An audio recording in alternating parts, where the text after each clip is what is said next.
Good afternoon, people. This is your girl from MEL'S Mat Chat, and this is episode 312 of the podcast. Hopefully, everybody's going to have a great weekend. I am relaxed and I'm going to get through this, hopefully, very quickly. And we'll try to keep this under 2 hours. If not, I apologize at the head of time. So, this is just going to be a regular show. Hopefully everybody enjoyed Impact, which I covered, which I was thoroughly immersed in, and I'm so glad that I was able to experience it and be able to watch it. It was a really great show. Please do me a favor, go check out my review of that. It's on the channel. Also, go check out WWE Fastlane 2023. I did the review of that. And you know that next weekend is going to be crazy. We're going to cover Crown Jewel, which I will be going live right after that, after SmackDown for preview and predictions. So next Thursday, episode 313 will be on Thursday instead of Friday. So I can space everything out and everything. And then, of course, right after, whenever it goes off, I will be able to go and do the review and we'll be all copacetic. So, um, I'm, um, and then, of course, we're going to do Full Gear and we're going to do Survivor Series. It's going to keep on going and going and going.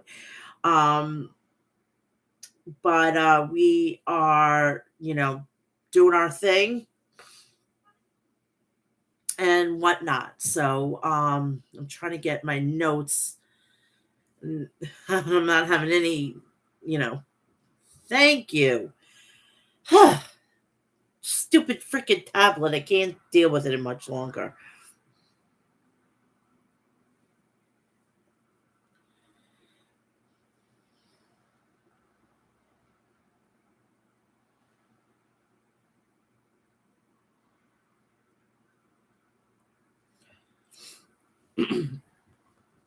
We're going to do AEW and then we're going to go to WWE. I thought I'd,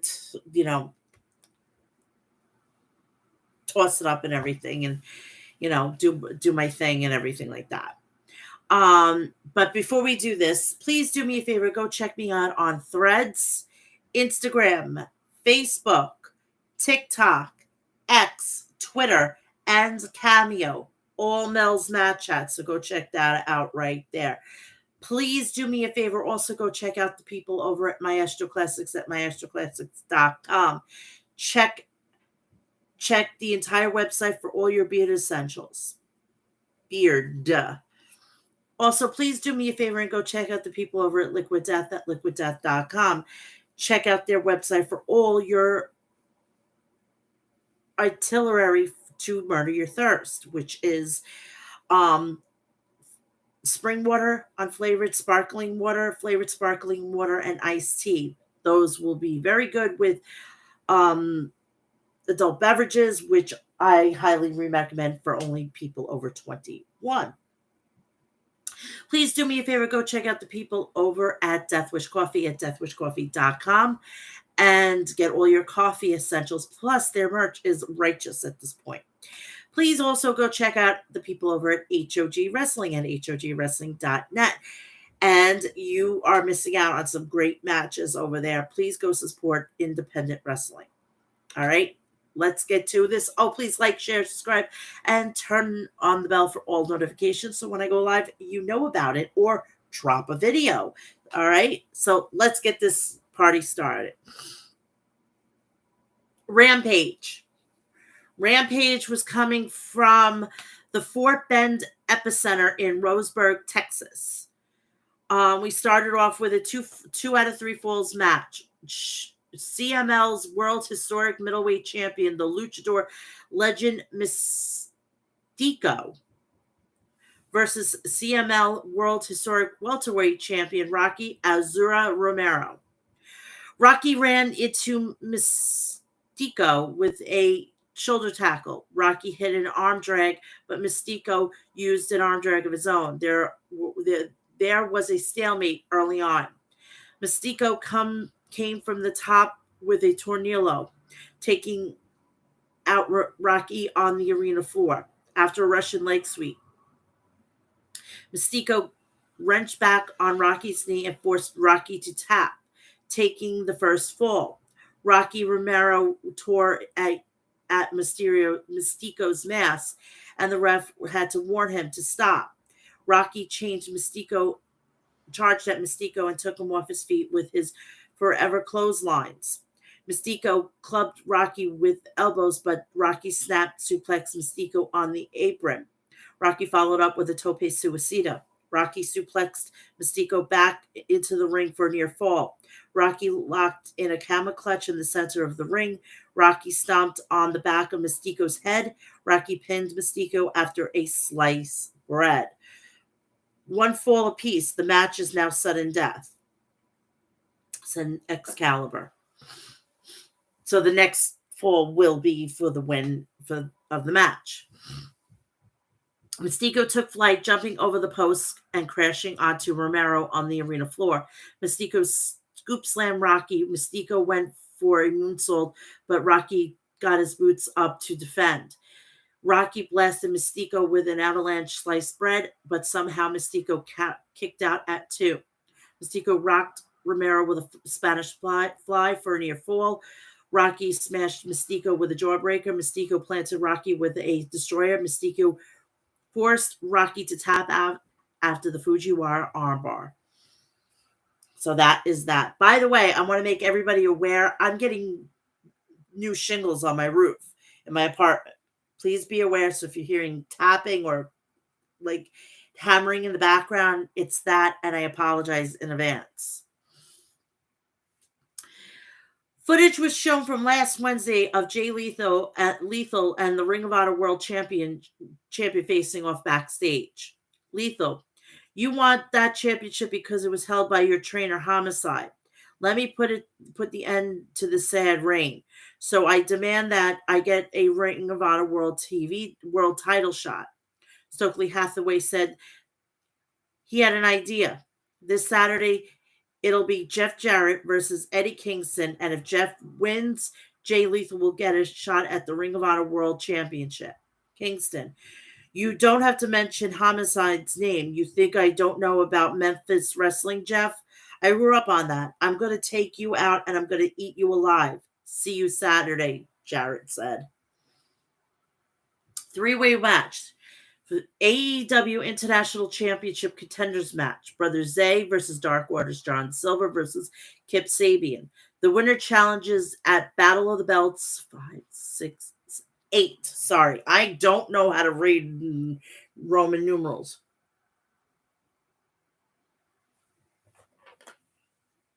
Hold on, I gotta fail.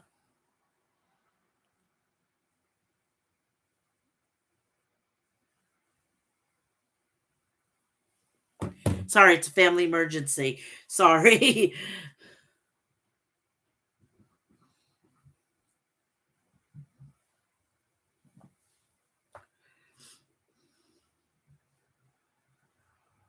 Sorry. So we started off the match with Brother Zay slip behind, nailed Kip with a neck breaker. John Silver clubbed Zay from behind. Silver stunned Sabian with German suplex for a near fall. Sabian swept out Silver's leg. Kip took flight with Arabian moonsault to Silver. Brother Zay jumped over the top rope and took out everyone with his perfect landing. Zay connected with a swanton bomb for Kip for a near fall. John Silver punted Brother Zay in the head and pinned him. John Silver will face Orange Cassidy tomorrow for the AEW International Championship.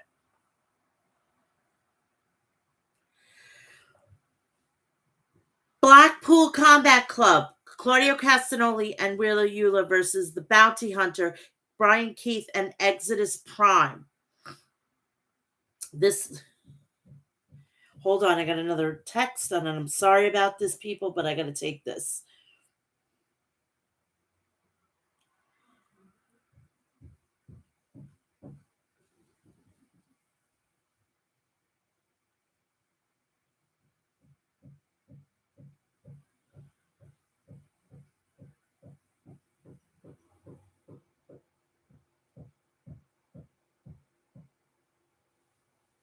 Sorry.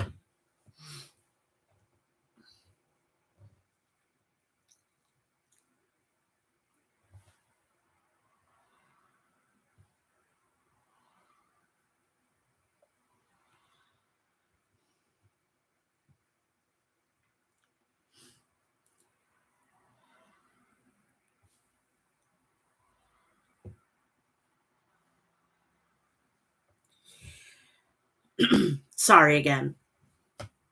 I am having a personal issue and I know I should be doing this. Sorry.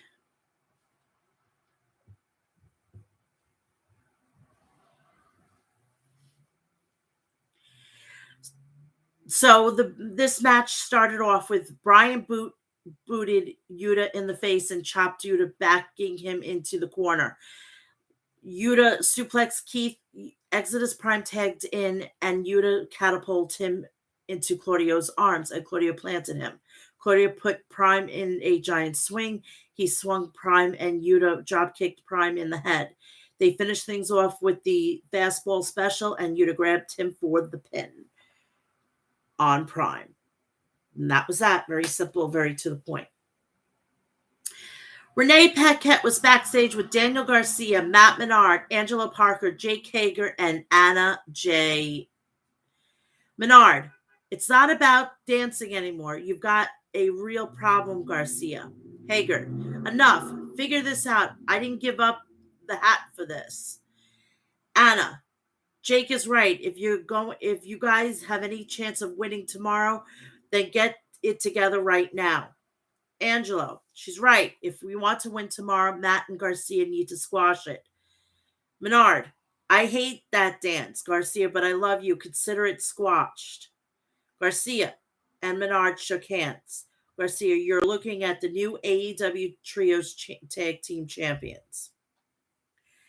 We're ROH World Trios Champs, the Young Bucks and Hangman Adam Page were backstage. Hangman, we haven't forgot about our responsibilities to defend these titles.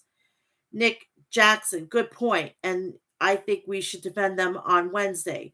We'll take on anyone. An open challenge for any trio. Another fucking open challenge.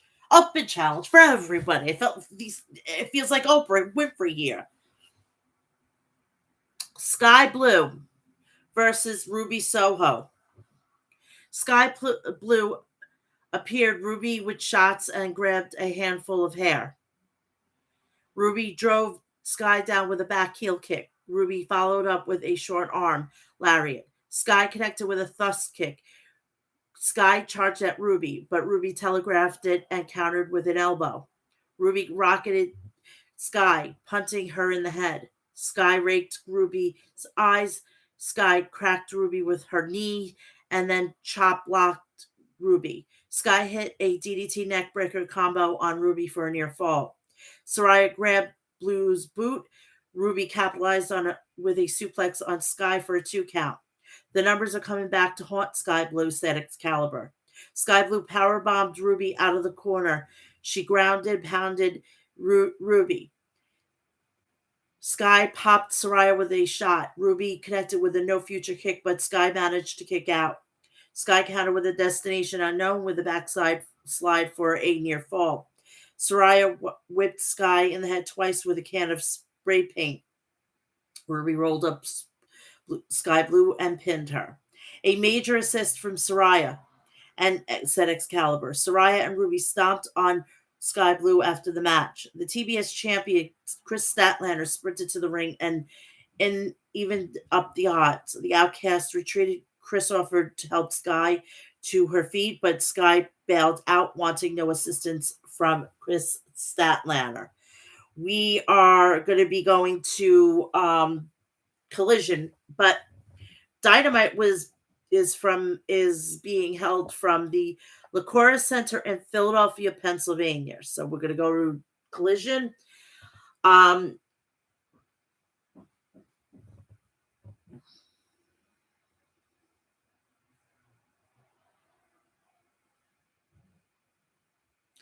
And Battle of the Belts 8.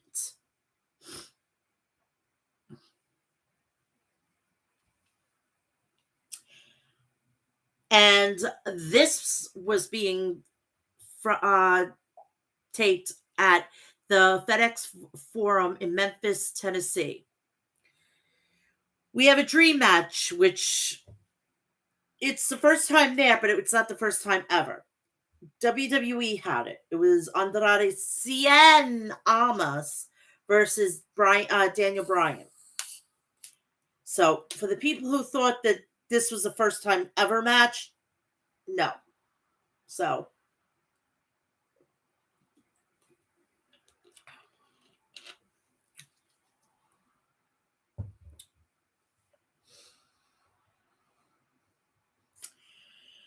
it was Andrade El Idolo versus the American Dragon Bryan Danielson.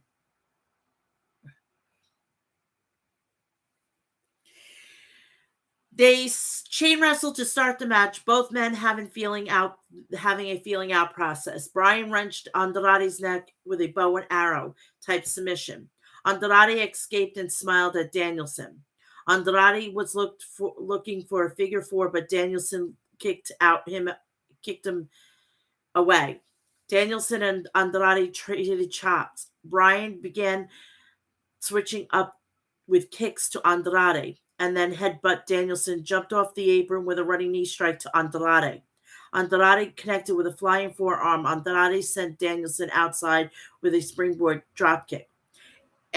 Andrade moonsault out of the ring and onto Danielson. The fans chant, "This is awesome! This is awesome! This is awesome!" Andrade smashed Danielson with a split-legged moonsault for a near fall.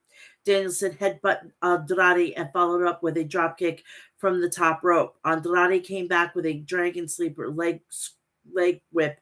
Andrade had Bryan with a trio of woe and squashed him with a double stomp from the top.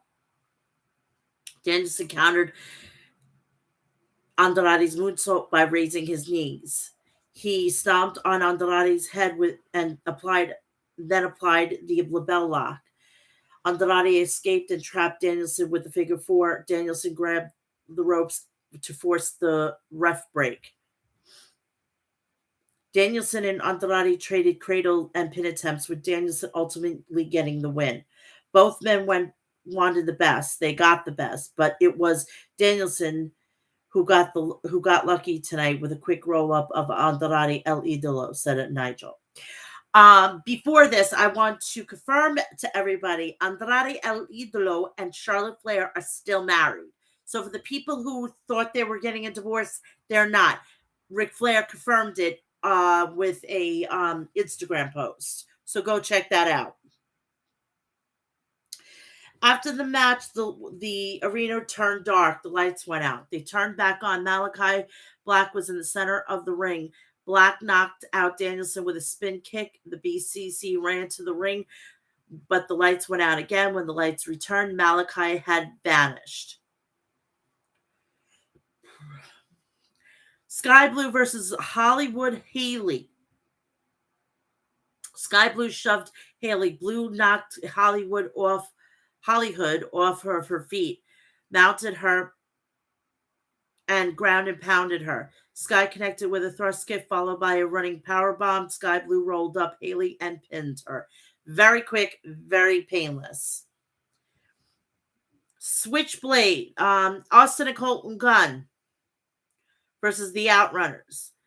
Turbo used an arm drag on Colton. Colton fired back with a stiff strike and then stomped Turbo in the corner of the ring. Austin tagged in and rammed the Outrunners together. The Guns finished things off with 310 to Yuma and pinned Turbo. Mission statement from the Guns tonight. They want gold, said Kevin Kelly. After the match, the lights in the arena went dark. A man in a double mask was watching from somewhere in the arena. Man, Jay White looks spooked, said Kevin Kelly. The fans chanted MJF, MJF, MJF.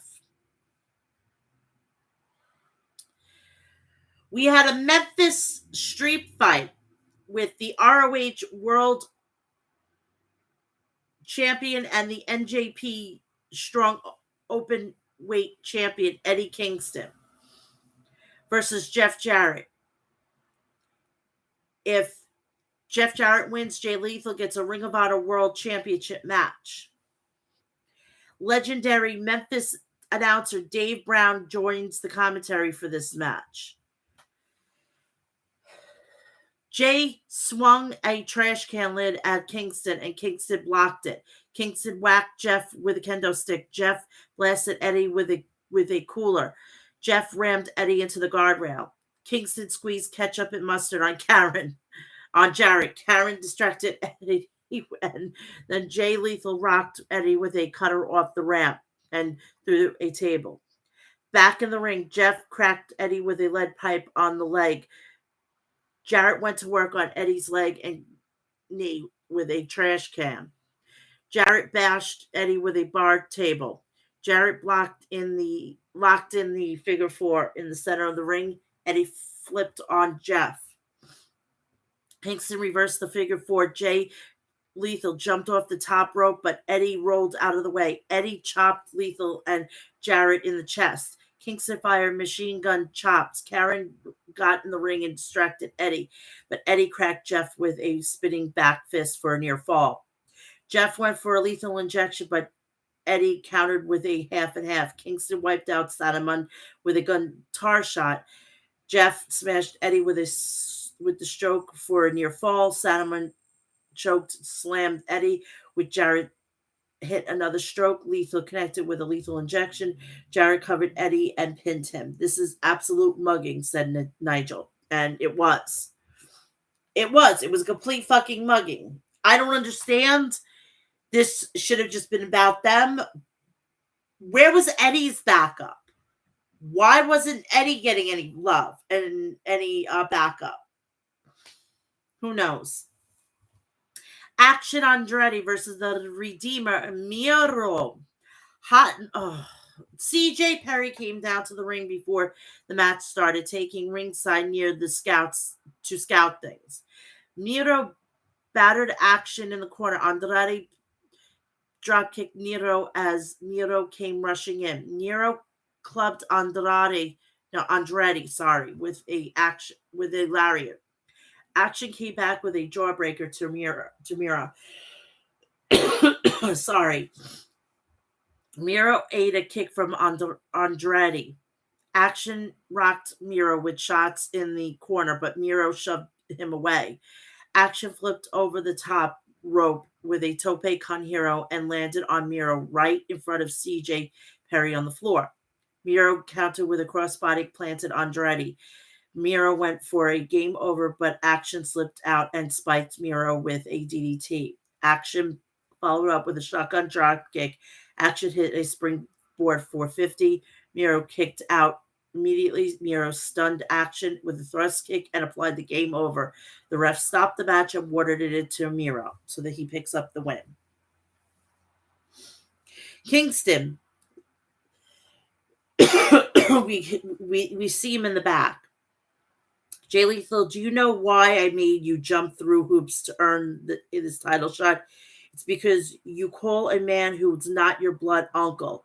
The Jay Lethal I knew used to love professional wrestling until you started hanging out with Jeff Jarrett. You are not a pro wrestler anymore, Jay. You are Jeff Jarrett's bitch. You lost your way. Get your title shot. Go ahead, congrats. You better find a way before you come at me again.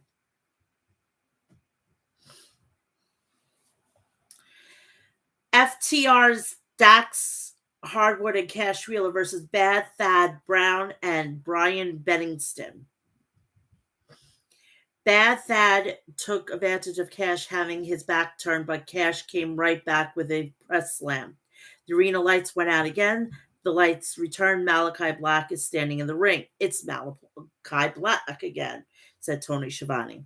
Lights went out again. This time, the lights came back on and the House of Black was standing there. They ambushed FTR. Kingston cracked Cash on the wrist, and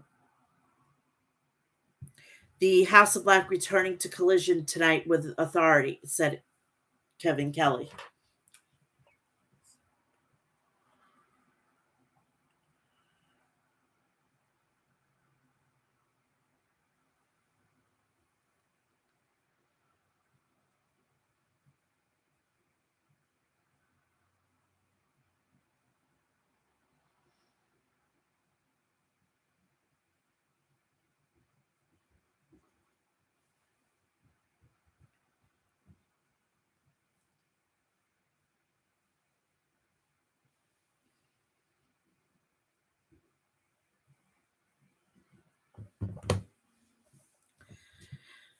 Sorry. My computer screen decided to wig out a little bit, and I thought I lost the connection here. Main event time. AEW World Tag Team Champion match. Big Bill versus and Absolute Ricky Starks versus the Blackpool Combat Club, Claudio Castagnoli and Wheeler Yuta. Jim Ross has returned and joined the commentary team. Big Bill mauled Yuta with overhead chops. Wheeler fought back, but after distracting by by Big Bill,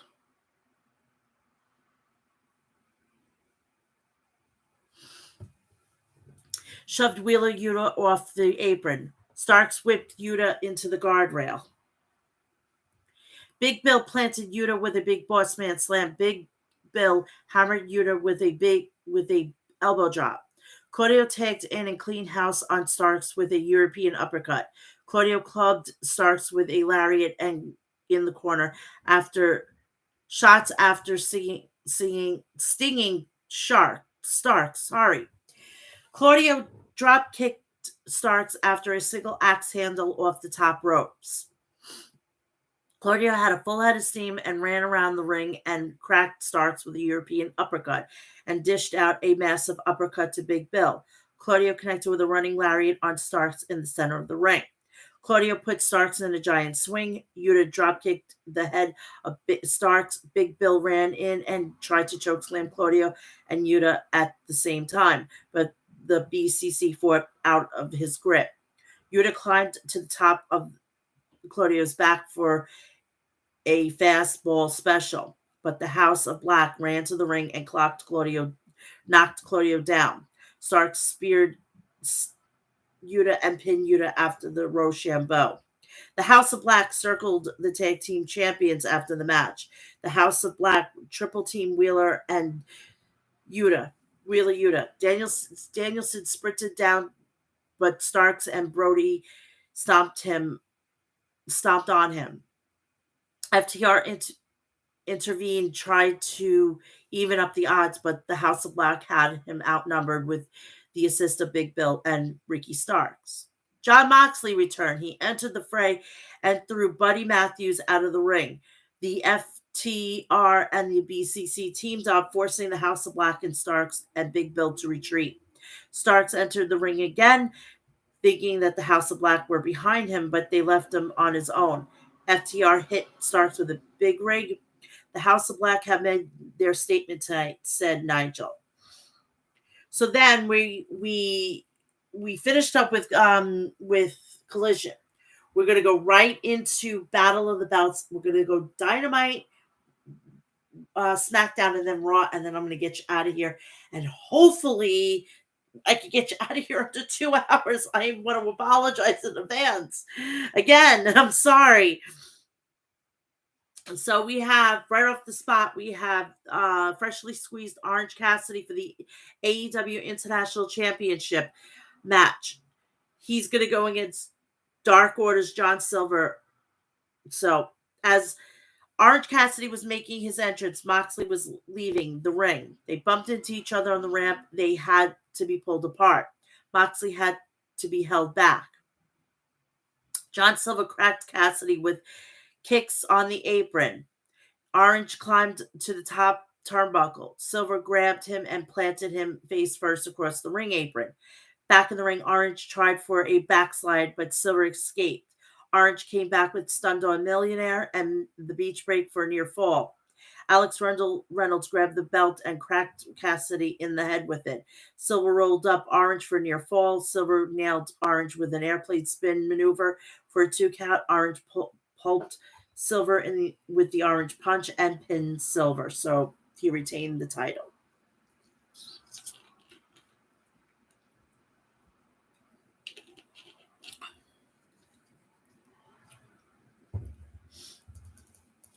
We have Lexi Nair interviewed Andrade El Idolo backstage.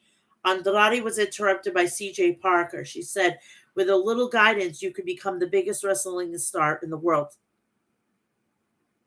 Sweetheart, I please. He's already a big star, all right? And I want to mention something on CJ Parker. She thinks that she's going to be the next Paul Heyman. For the love of God, please. She's not. She's never going to be. She could work until she's 90 and she'll never be Paul Heyman. All right? It's ridiculous. Enough of this shit. Tony Nese versus the ROH World TV Champion Samoa Joe. Samoa Joe grabbed at Tony Nese. Tony Nese kicked Joe in the back, elbowed him. Nese went for a moonsault, but Joe stepped out of the way. Samoa Joe steamrolled over Tony Nese. Samoa Joe finished off Tony Nese with a muscle buster and pinned him.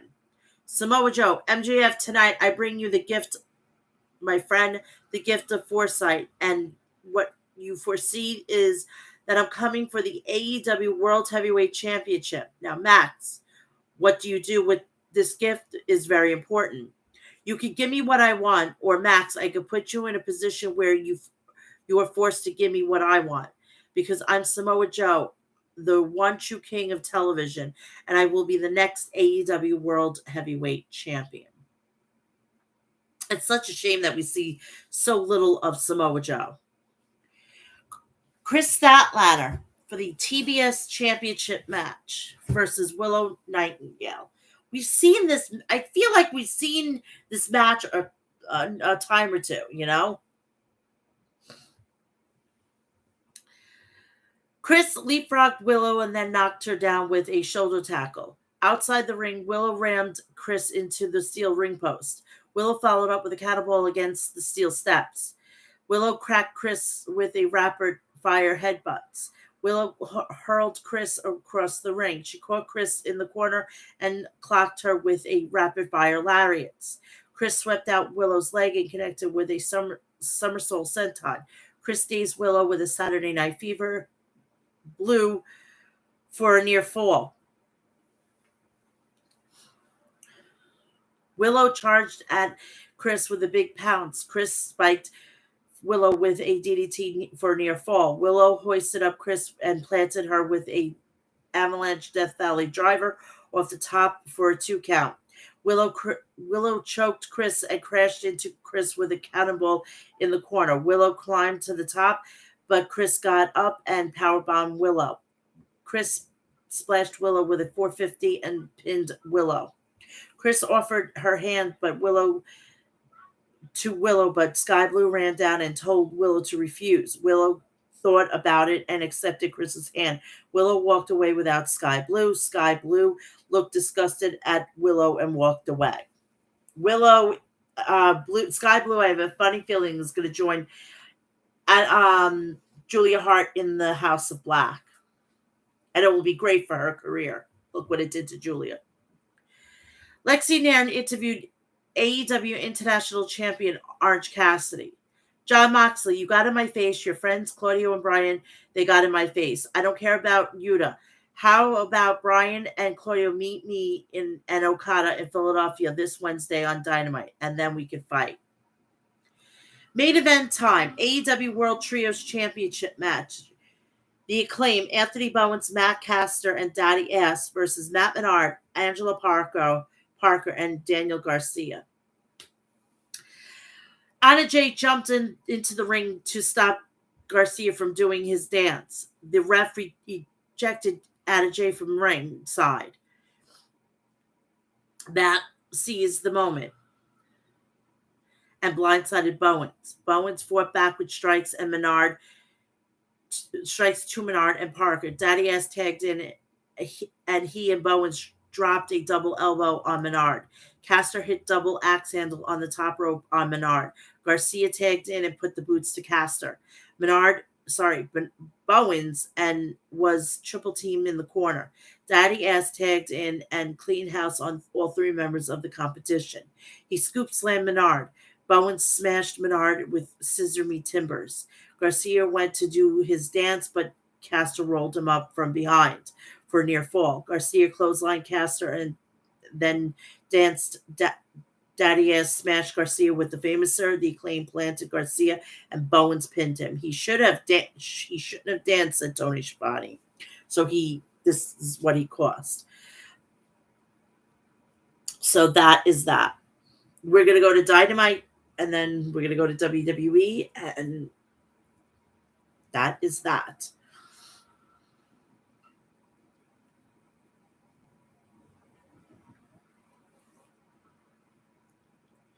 My neck is killing me today.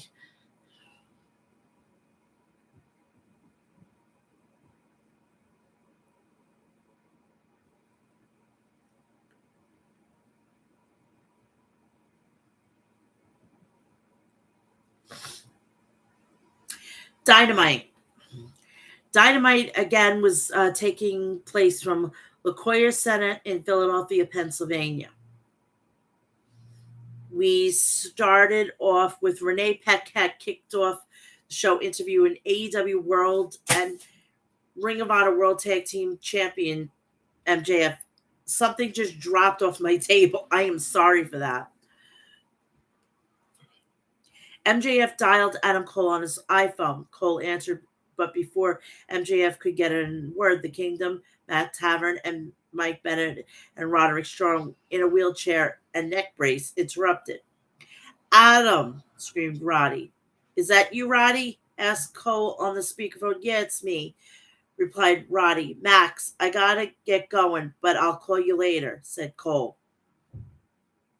Roddy, what the hell do you want? Asked MJF. Roddy, listen, I've been thinking.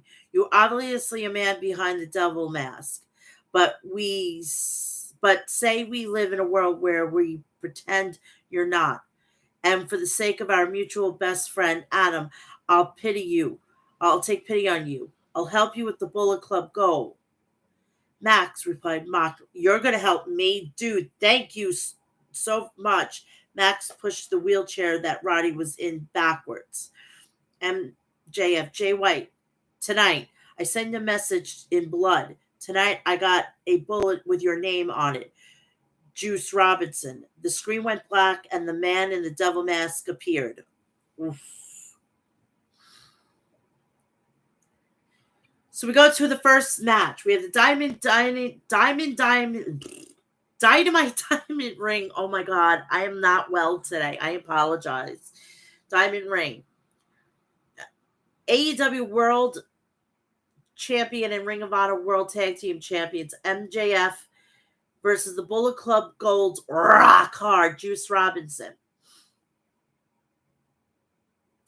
So the winner gets to be Diamond Ring champion. That's how I perceive it. A very motivated MJF took down Juice Robinson and then stomped him in the corner. MJF whipped Juice into the steel guardrail. MJF flipped Juice over the timekeeper's table. MJF charged at Juice and nailed him with a knee strike. MJF smacked Juice's head into the steel ring step. Juice was busted wide open. The Guns distracted MJF and Juice pulled MJF headfirst into the ring steps. Colton distracted the ref, so Juice was able to choke MJF with MJF's scarf. Switchblade Jay White walked onto the ramp holding the AEW World Championship to scout the match. Jay White joined the broadcast booth for the match. MJF hit a lariat on Juice, followed up with a body slam. MJF chomped down on Juice's head. MJF rocked Juice with a kangaroo kick. The Guns swept out the legs of MJF. Juice cracked MJF with a leg lariat to the jaw. MJF poked Robinson in the eye. Juice spat at MJF and then cracked MJF with the left hand of God. Juice power bombed MJF for a near fall. Juice frustrated evident after the power bomb, said Excalibur. MJF tried for a heat seeker, but Juice blocked it. Juice charged after MJF, but MJF tied up Juice in the ring apron. As MJF was getting back in the ring, Juice kicked the ropes and then nailed MJF with the Juices loose for a near fall. The Guns were distracting the ref while Juice was putting on his fake ring. In the meantime, MJF put his dynamite diamond ring on. Juice swung at MJF, ducked, and countered with a loaded shot of his own, knocking Juice to the mat. MJF smashed Juice with a heat seeker and pinned him. The Guns were swarmed MJF after the match. The Kingdom rolled Roderick down to the ring in a wheelchair. Roddy ordered the Kingdom to get into the ring and they did. Taven and Bennett jumped in and slugged it out with the Guns. I can't believe what we're seeing, said Excalibur. Jay White ran to the ring. The Guns held up MJF, and Jay White was about to hit him with the AEW World Championship, but then the Acclaim's music hit. The AEW World Trios champions, The Acclaim and Daddy Ass, jumped into the ring to force the Bullet Club Gold to retreat. Jay White, hey Max, listen, focus. Follow the sound of my sweet exotic accent. Forget about Kenny, forget about Joe, forget about Wardlow, forget about the Devil Mask and your Gimp Squad. Focus on the only thing that matters, and that's the man standing right here with the Bang Bang belt. Max, I'm telling you that you will never get your grubby little hands on it again, because at full gear, I will pummel your face to the ground, and you will breathe with the switchblade.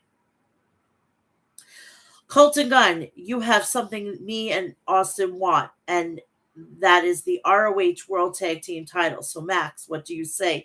November 18th, Full Gear, MJF versus the Gun. So, he's going to be wrestling twice. Austin, MJF, shut the hell up. You want a shot at the ROH tag titles? At Full Gear, you got them. And Jay White, I will see you at Full Gear, but I'm not waiting that long to get my hands on you. Next week in the main event of Dynamite, I will take you up on your offer. You four versus me and 3 tag team partners of my choosing. When I win, you will give me back my Triple B belt, because nobody is on the level of the devil. Roderick Strong, Max, listen to me. You obviously is going to pick us, right? MJF, you 3, do me a favor. Get those 2 big boys on your lap and use that wheelchair and roll off a cliff. Max Caster, hey, so that means you're going to pick us, right? MJF, listen carefully, Caster. I've known you since I was 18 years old. I never liked you, and if I'm going to tag with you, you've got another thing coming. I would never tag with you. You understand me? So Caster says, so you're saying that there's a chance.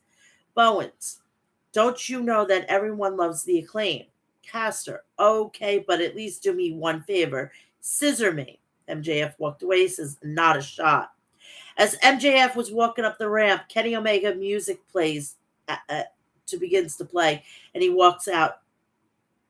Omega and MJF had a stare down. Omega, hey Max, you seem to have a lot going on here.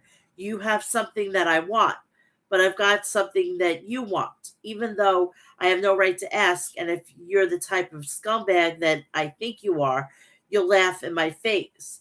But if you are the champion that I think the fans want you to be, you're going to hear me out. I want that belt, Max. I deserve the right to defend my streak. And if you are truly better than me and you know it, then Max, don't be afraid to show it, pal. MJF, okay. How about the Cleaner versus the Devil this Saturday night on AEW for the AEW World Championship? May the best man win.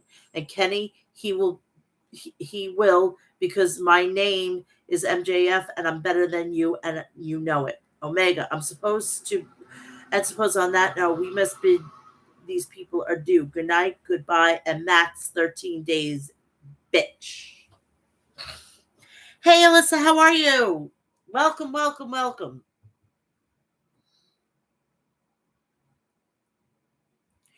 Footage aired of Wardlow. He said he had to watch MJF while Wardlow was at home. The devil claws are in him, and now he's going to take everything MJF has. The Dark Order, Alex Reynolds and John Silver versus FTW champion Hook and WWE Hall of Famer Rob Van Dam. The whole fucking show. And I just, stupid freaking soda. It's 70 degrees here and I'm freezing.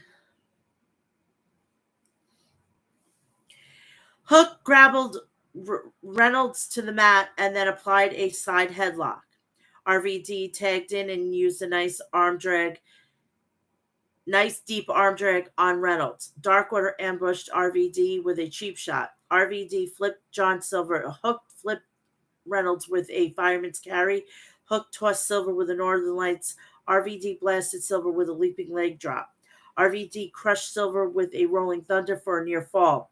Hook was looking for red rum on Silver, but Reynolds ran into a break it up. RVD leveled Reynolds with a kick. RVD smashed Reynolds with a 5-star frog splash. Hook grabbed Silver in the red rum and forced him to tap out. That is that. Tony Schiavone was in the ring to introduce Darby Allin and Sting. Sting, I'm glad to be here right now because I want to thank some people that I forgot to thank last week. I want to thank Philadelphia. It's been a great run, and a lot of that run was right here in front of you. I want to thank my tag team partner, Darby Allin. I could not have come this far without Darby by my side. Darby is the man. Secondly, I want to thank somebody who made this happen, Tony Khan. Tony, I want to thank you for making that phone call to allow me to wrestle a little longer. And Tony is asking for the microphone, so here you go. Tony Schiavone, speaking on behalf of Tony Khan. It is Tony Khan who should thank you for what you have meant to AEW. You arrived on the scene early in 2021. Your first match at Revolution at 2021, and now your final match will be at Revolution 2024. And we are proud to be part of Sting's great career. Fans, it was 35 years ago on this network, TBS, Sting was put on the map. But he put professional wrestling on the map on TBS. It elevated him to the icon he is now. And you heard about it earlier this week. Tony Khan had a special gift for Sting, and I'm proud to bring out that gift right now. The Nature Boy Ric Flair walked out to the ring. Royalty is in the house, said Taz. Sting and Ric Flair hugged in the ring. And the way he fucking came out, my God, this is where I know that fucking Charlotte Flair completely doesn't give a shit about anybody but herself. He made this whole thing about him, and it made me disgusted. I don't want him in AEW. I thought he signed a Legends contract in WWE. Apparently that didn't happen. But it is what it is. Ric Flair.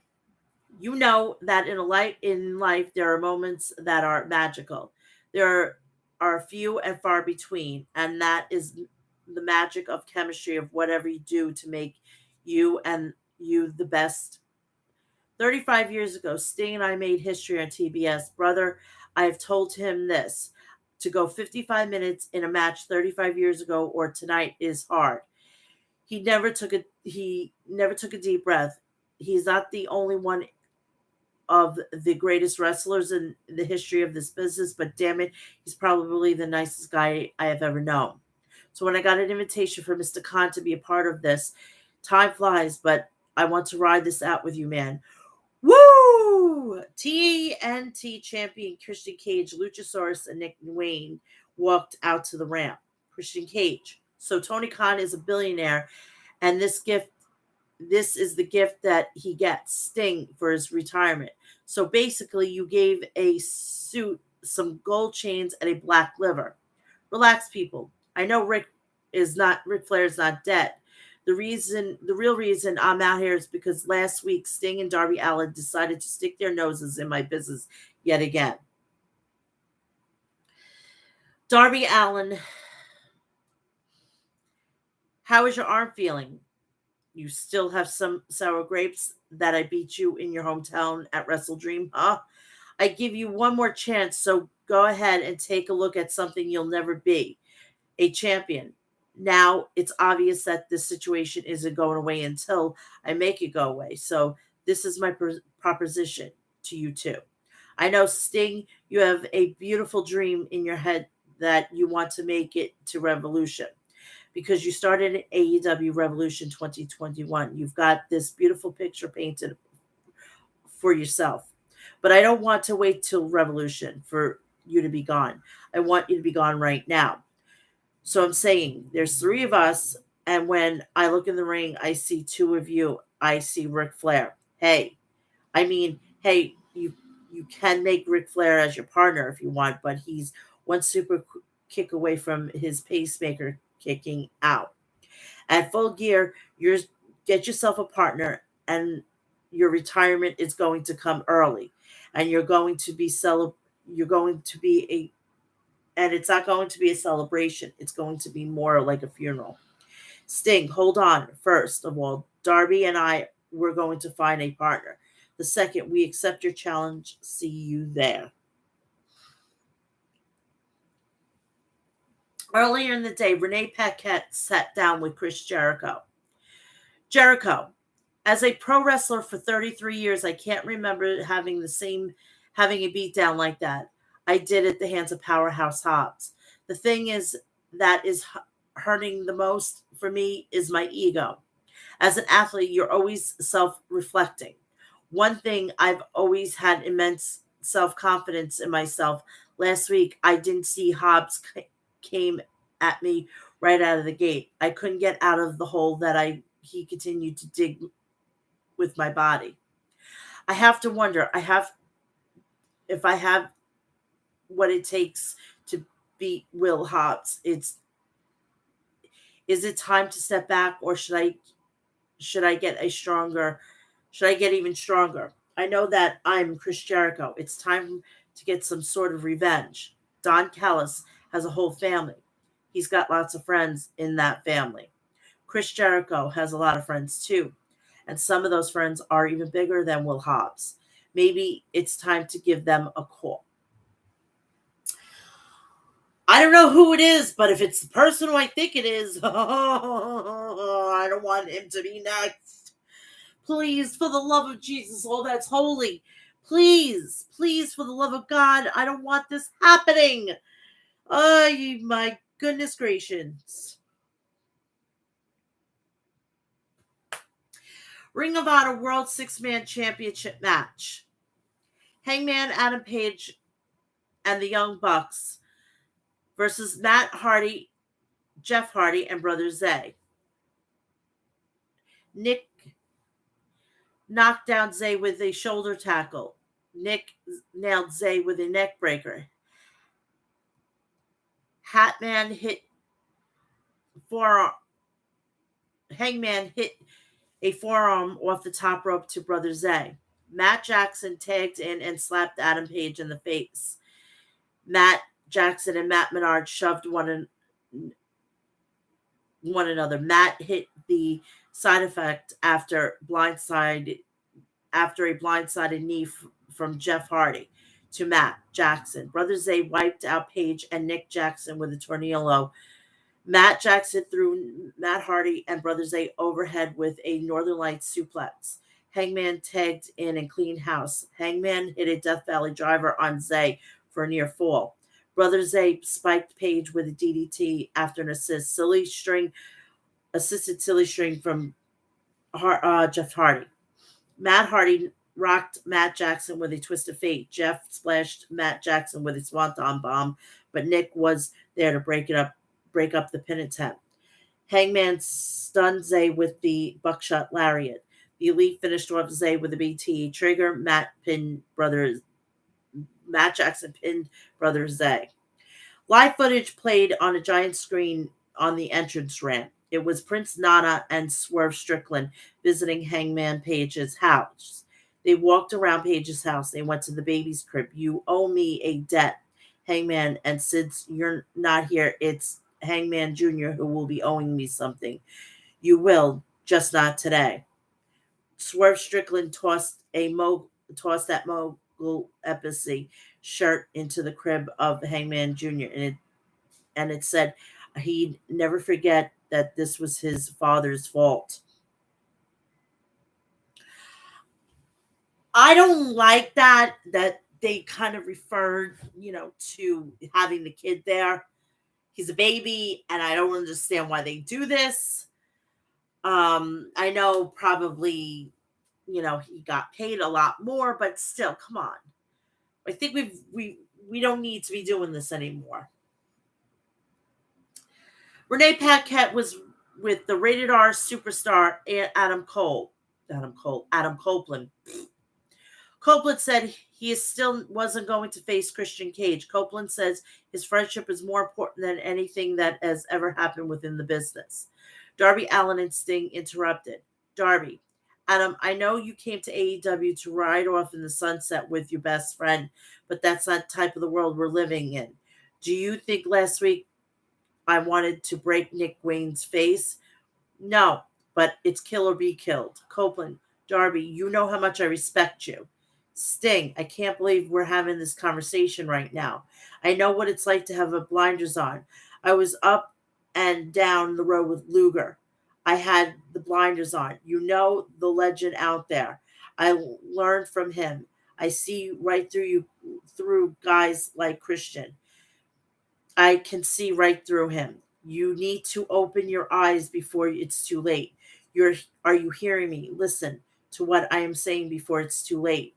We go way back. Don't mess this up now. Get with it. AEW Women's World Championship match. Hikaru Shida versus Ruby Soho. Do you think that Adam Copeland is going to be the third? We'll see. Ruby dropped Shida. The champ hits a crossbody and then slammed Ruby. Soho connected with a back heel kick. Shida blasted Soho with a missile dropkick. Soho caught Shida with the no future outside the ring. Shida landed an elbow strike. She hoisted up Soho in a torture rack. Shida followed up with a sliding elbow for a near fall on Ruby. Ruby Soho. Ruby pulled the middle turnbuckle pad off. The ref pulled it away from her, but Ruby grabbed the can of spray paint and tossed it to Shida, setting her up when the referee turned back around. Ruby acted like she had been sprayed in the eyes. All the ref had to do was look at Ruby's face. There's no spray paint on it, said Excalibur. They tried to do something like an Eddie Guerrero situation. That fucking backfired. Ruby jumped back into the ring with the title belt. But Shida went to defend herself by spraying the paint. But instead, she sprayed the belt. The ref took the belt away, and as she had her back turned, Ruby wrapped her wrist tape, choked Shida, and then stunned her with a destination unknown. Shida was able to kick out at 2. That was super close, said Taz. Shida fired back with a katana kick. Ruby kicked out. Shida nailed Ruby with a knee strike and then a falcon arrow. Shida went to cover Ruby, but Ruby reversed for a pin attempt. Shida shoved her away, sending Ruby right into the exposed turnbuckle. Shida finished off Ruby with a katana and pinned her. After the match, Timeless Tony Storm walked out onto the ramp. We learned earlier tonight that Timeless Tony Storm will have her Hollywood homecoming, The Quest for Gold, at Full Gear on pay-per-view Saturday, November 18th. Renee Paquette interviewed MJF ahead of his match this Saturday on Collision against Kenny Omega. Renee Paquette was working overtime here. Samoa Joe interrupted. Samoa Joe, congratulations. You're the man who suffers from a severe lack of friendship. You need people watching out for you. So here I come with a simple offer. I will be that person. I will be your friend. MJF sounds good to me. Samoa Joe, on one condition, you give me a rematch for the AEW World Championship. You don't have to answer me now, but with the way things go, I'm sure I'll have my answer soon enough. Main event time. AEW International Champion Orange Cassidy and Kazuchika Okada versus Blackpool Combat Club Bryan Danielson and Claudio Castagnoli. Danielson had risk control on Orange Cassidy. Claudio tagged in and body slammed Orange. Okada tagged in and locked up with Claudio. Okada and Claudio exchanged forearms and uppercuts in the center of the ring. Orange tagged in and splashed Claudio on the top rope. Danielson tagged in and dropped a knee on Orange for a near fall. Claudio Gutridge was countered by Orange with a DDT. Okada and Danielson tagged in for their respective teams. Danielson and Claudio traded chops. Danielson connected with a roundhouse kick. Okada came back with a running back elbow, and then he spiked Danielson with a DDT for a near fall. Danielson applied the label lock to Okada, but Okada escaped. Danielson countered with a Rainmaker chops. Orange tagged in and went for DDT on Claudio, but Orange countered with a Stun Dog Millionaire and then a DDT. Claudio put Orange in a giant swing. Claudio sat back in a Scorpion Deathlock. Okada jumped in to break it up. Okada slammed Claudio and then smashed Claudio with an elbow drop from the top rope. Okada and Orange hugged it out, but Danielson jumped from the top with a drop kick to them both. Sorry. Okada cracked Danielson with a drop kick. Cassidy hit Orange punch, and Okada followed up with a Rainmaker to Danielson. Claudio entered the fray with a diving European uppercut to Okada. Claudio dished out an uppercut to Orange Cassidy and pinned him. After the match, Danielson was clutching the side of his face. Moxley, Yuta, and Claudio checked on him. The best friends, Rocky Romero and Hook, came to the ring to check up on him, on Orange too. So next week, Dynamite will be coming from the KFC Yum Center in Louis, Kentucky. So please do me a favor. We're going to transition to WWE. Please do me a favor. Like, share, subscribe, turn on the bell for all notifications. So when I go live or upload a video, you will know about it. Please check me out on Threads, Instagram, Facebook.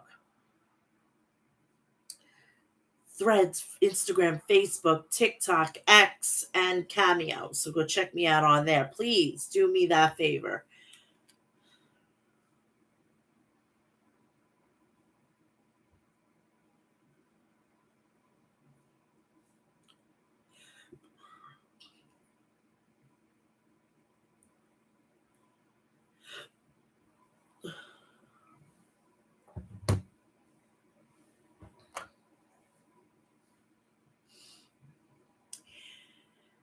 So we have a new match added to Crown Jewel, which is John Cena versus Solo Sikoa. We are most likely going to have possibly the missing of the tribal chief himself at Survivor Series. We have a very big tease of CM Punk to go to WWE. And what my feeling is that Impact's going to get Will Ospreay, and WWE is going to get CM Punk. I will be highly shocked if they get both. And I don't know how TNA is going to get both. I don't know how they're going to afford these guys That's the big thing. That's the $64,000 billion-dollar question, you know?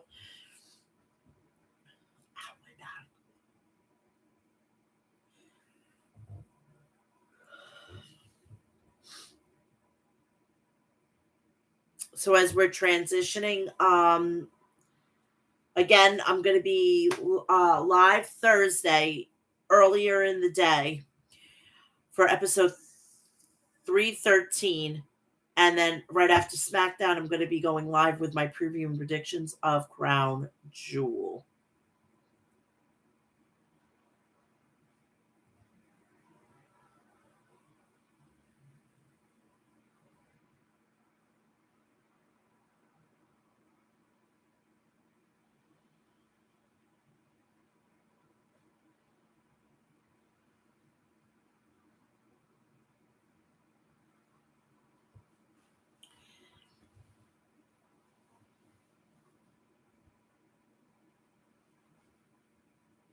All right.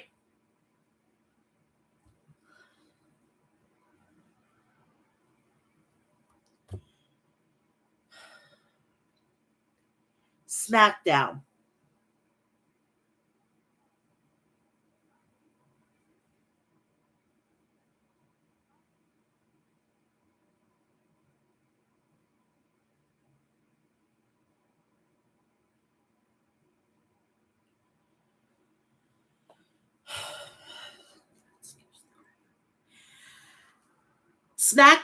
SmackDown, we will see. Last week we saw Io Sky defends her title against Charlotte Flair.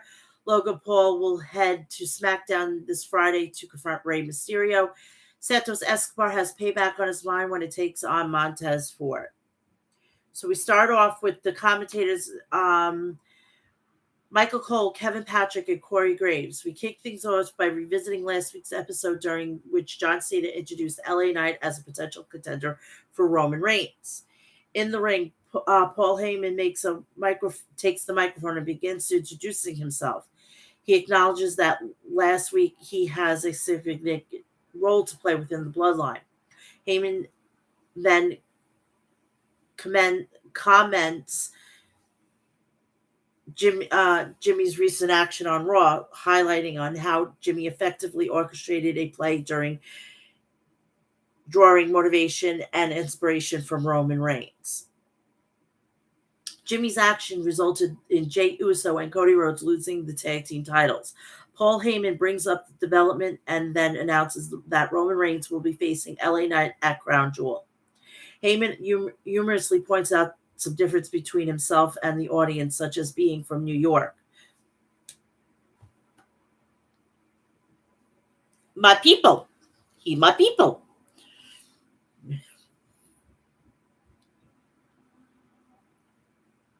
Dressing well and making more money. However, he emphasizes and shares interests. Both he and the crowd are fans of LA Knight. He expresses his admiration for LA Knight and encourages everyone who's a fan like him or not cheer him too, because he will be the last time that they see LA Knight in the ring after Crown Jewel.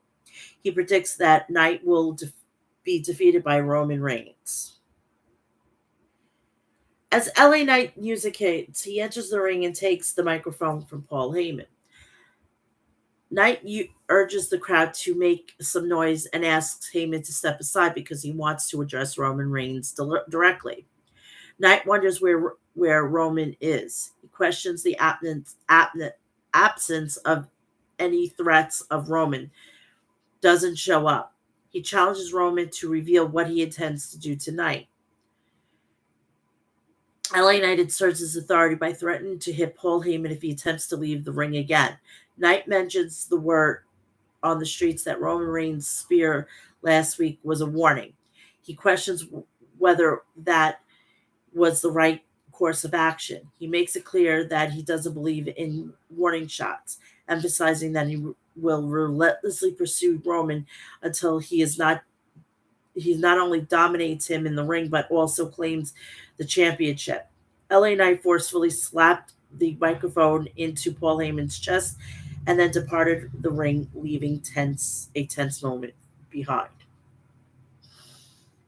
Knight challenges Roman Knight challenges Roman's courage, suggesting that Roman should admit to being scared because he never encountered someone like Knight before. He confidently states that just as swiftly as he rose to prominence, he will seize the title from Roman. Knight then announces that the contract signing for their match will occur right here next week.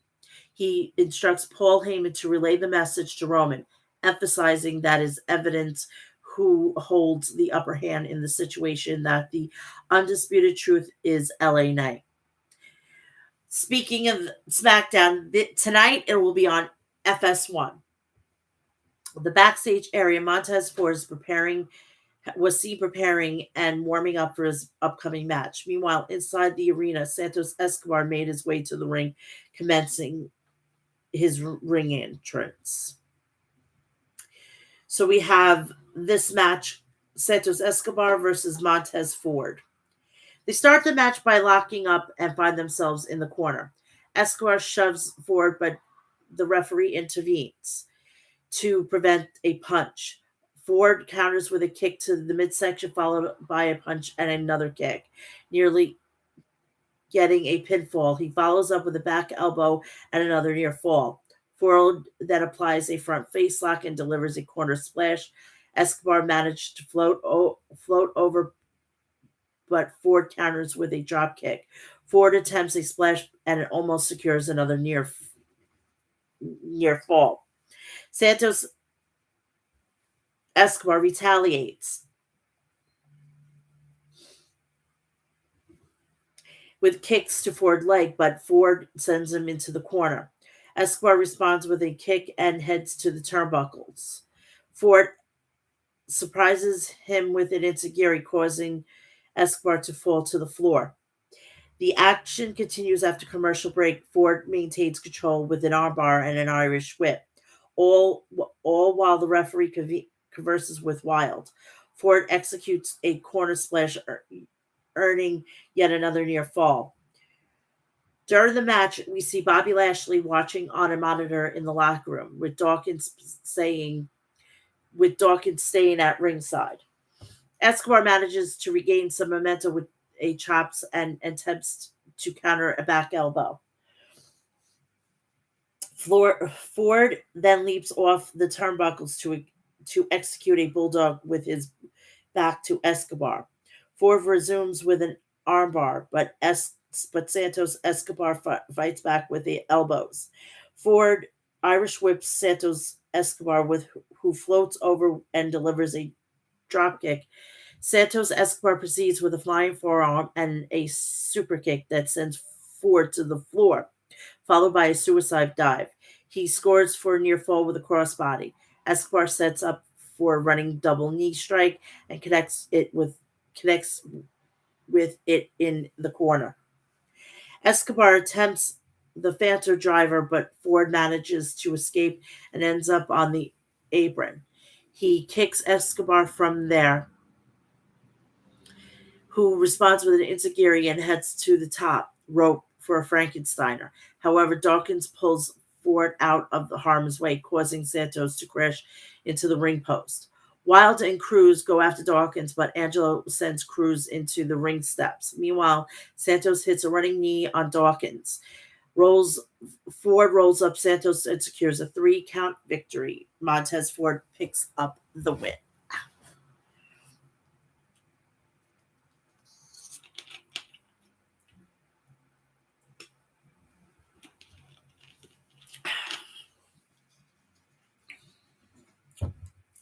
After the match, Ford and Dawkins attack Santos, but Carlito makes his way to the ring. The segment then transitions to Bailey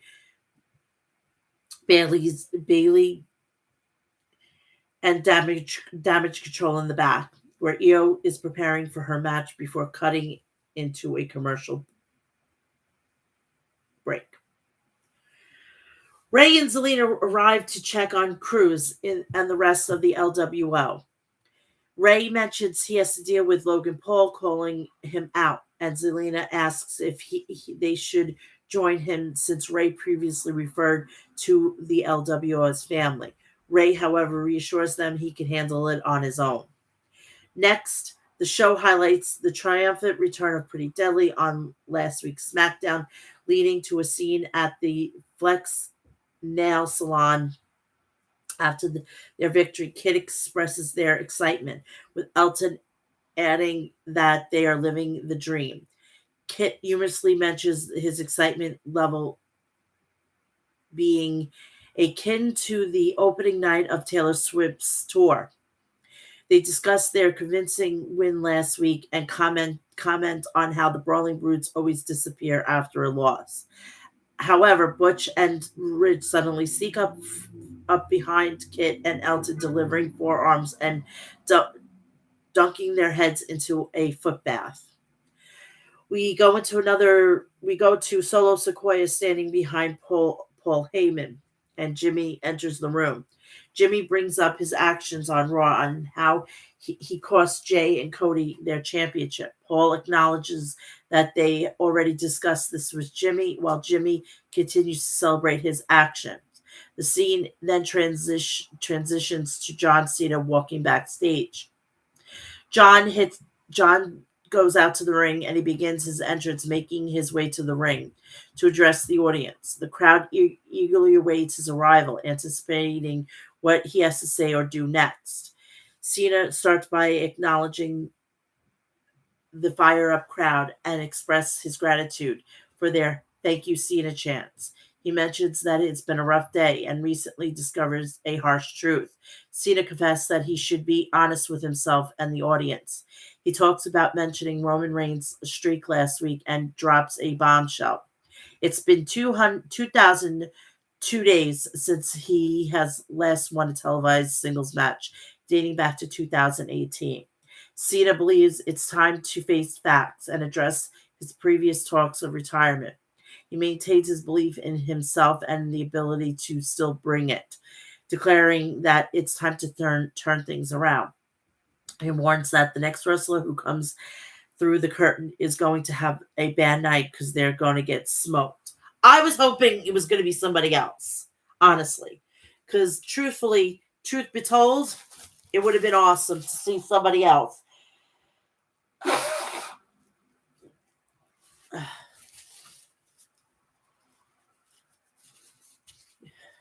God, my nose is so icky today.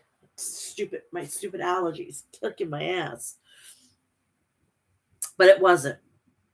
At this point, Solo Sequoia makes his entrance and steps to the ring. Cena blocks a punch, punches Solo, Irish whips him, and follows up with a splash. Jimmy Uso then enters the ring and delivers a super kick to Cena. Solo joins in with a kick, but Masked Man suddenly pulls Jimmy out of the ring and reveals himself to be Jey Uso. Jimmy attempts to escape, but Jey stops him and sends Jimmy over the ringside barrier. Jey is held back by officials while Jimmy calls for a timeout. Solo attempts a Samoan spike, but Cena counters with an attitude adjustment. Jimmy and Solo make their way backstage while Cena poses in the ring. As the this finishes and everything is settled down, a vehicle pulls into the garage and Logan Paul emerges. The broadcast goes to commercial break. Alba Fire and Isla Dawn address the situation, expressing their displeasure with some of the meddling into their affairs. They emphasize they're talking about what rightfully belongs to them. After this whole thing with the whole for rigmarole, they should have fucking put the titles on them. But of course, because Rhonda wanted it, she got it. The broadcast then shows a recap of the events that unfolded on the main event of Raw. In Nick's office, Jay is present, and he instructs the security to stop. Nick informs Jay that he's fining him $10,000 for his actions, and Adam suggests that the same should be done to Jimmy. Nick decides that both Jay and Jimmy should be escorted out of the building. Adam seeks clarification, asks if he's also being asked to leave, to which Nick confirms. Adam responds saying The game is on. Logan Paul heads out to the ring. Logan Paul starts by recounting his victory in England, where he fought and beat someone he describes as the scumbag. He downplays the fight, calling it an insult to real combat.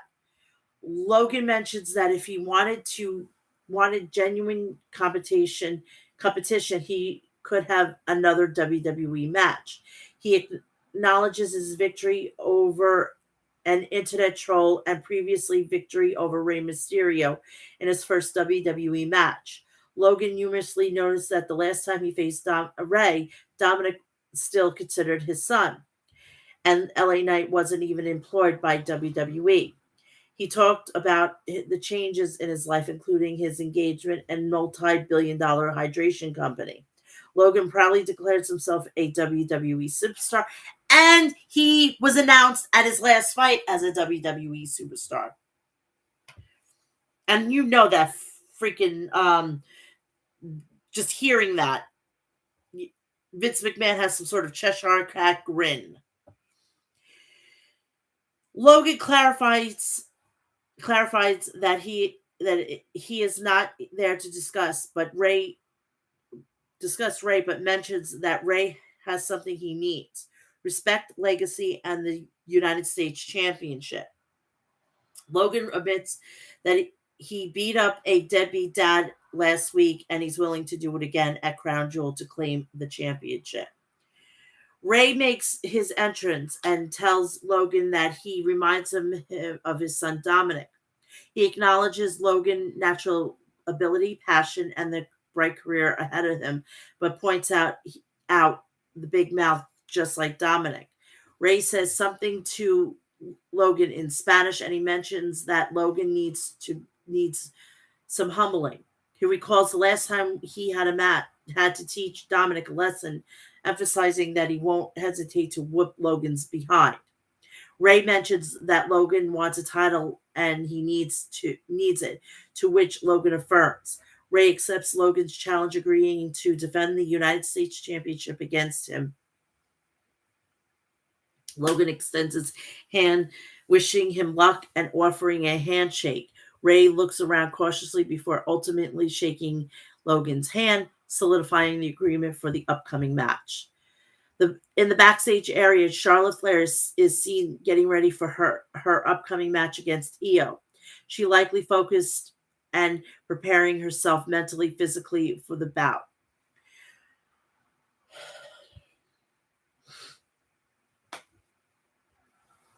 Grayson Waller and Austin Theory versus Cameron Grimes and Dragon Lee. The match starts with Theory and Lee in the ring. Theory begins with a side headlock and follows it up with a shoulder tackle. After the move, they pose for the crowd, but Lee quickly gets back on his feet. Lee counters Theory's offense with a head scissors takedown, and Waller is tagged in. Lee delivers a drop kick to Theory, and Waller follows with a forearm. However, when Waller charges forward, he runs into a boot from his opponent. Grimes enters the match and executes a reversed atomic drop on Theory, with Lee following up with a back heel kick. Lee and Grimes then combine for a double kick on Waller, causing him to roll out of the ring. Grimes sees the opportunity to kick Theory, but Waller pulls Grimes off the apron. Grimes retaliates by sending Waller into the ring post, and Lee assists in sending Theory into the ring post as well. We come back from commercial break with Waller kicks Lee and delivers a European uppercut. Theory tags in and faces off with Lee. Lee manages to kick Theory and executes a tornado DDT, using Theory's own momentum to his advantage. Lee then tags in Grimes, who lands a crossbody on Theory and follows it up with a running forearm. Grimes proceeds to strike Waller and then kicks him. He hits a German suplex on Theory, but only gets a near fall. Lee kicks Waller, sending him to the floor, and Grimes hits a Spanish fly press on Theory for another near fall. However, Theory regains control by raking Grimes' eyes. Waller sends Lee over the ringside barrier, and Grimes attempts a roll up. Still, Waller counters with a slingshot shot flatliner. Theory capitalizes, hitting an A-Town down for a 3 count, and Theory and Waller picks up the win.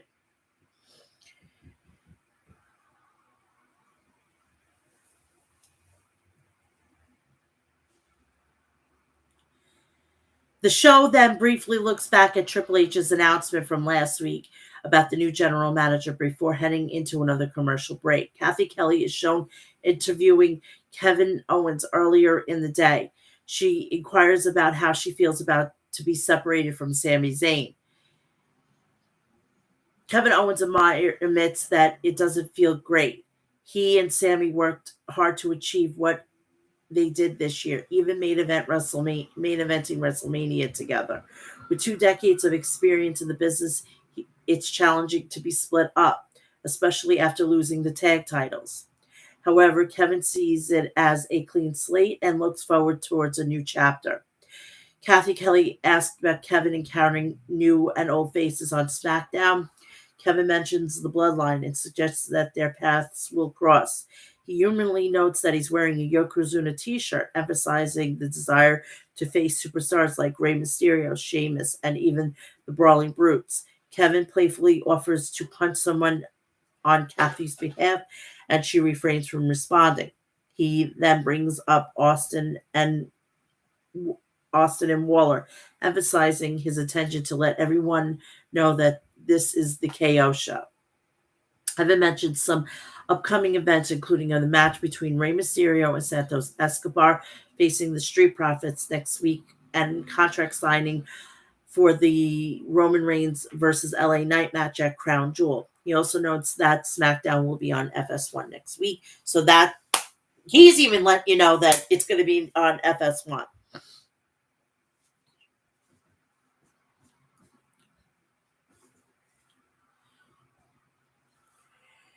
Charlotte Flair versus Io Sky for the WWE Women's Championship.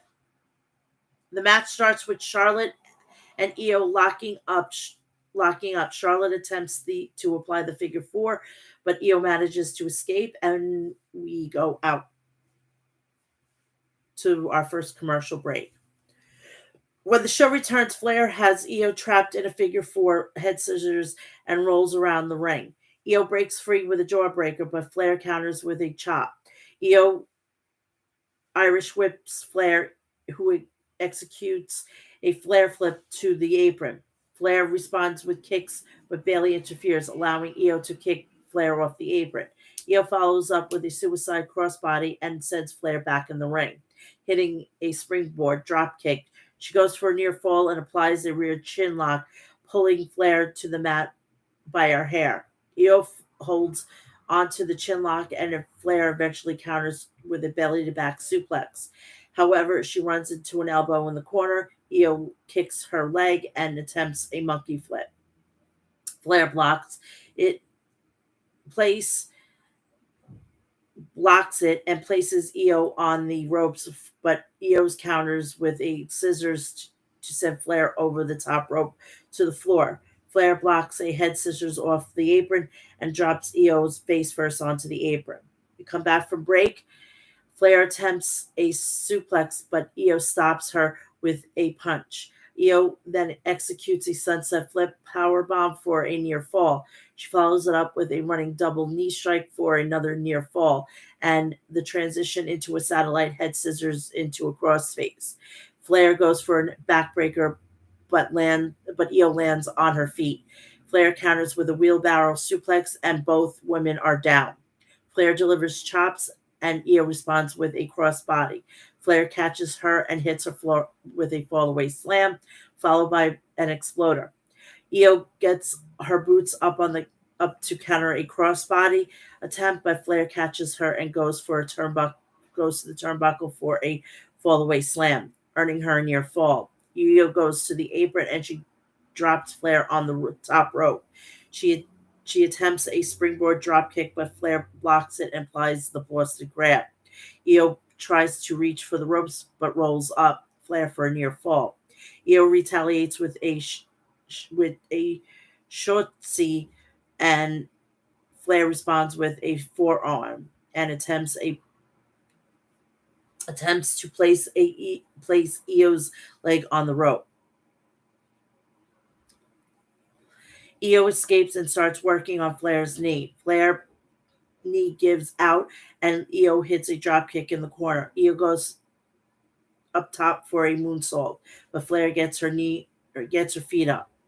Flair follows up with a spear, but Bailey places Io's foot on the rope to break the count. Bailey gets on the apron to argue with the referee, and Flair delivers forearms to Bailey, sending her over the announce table. The referee begins to count, and Charlotte re enters the ring. Dakota Kai distracts the referee, and Flair spears Io. However, she inadvertently hits the title belt that was in Io's hands. Io takes advantage and pins Flair for the 3 count. Io retains. After the match, Bailey and Io continue to their attack on Flair until Bianca Belair's music hits, causing them to stop due to the champion's privilege rule. Bianca kicks Bailey and delivers a spinebuster. She attempts a KOD on Io, but Bailey intervenes, pulling off Bianca's shoulders. Bianca retaliates with a KOD to Bailey. And then we finished up. And that's the end of SmackDown. Oh, God. I'm in pain today. Sorry. We're going to go to Monday Night Raw. I just also want to let you know that there is a new WWE pay-per-view, and it's coming in August. I believe it's the 24th. It's called Bash at Berlin, and I'm ready for it. I can't wait. It's, I think, on a weekend that I don't have to go see Anthony, and I'm going to be very, very, very freaking happy.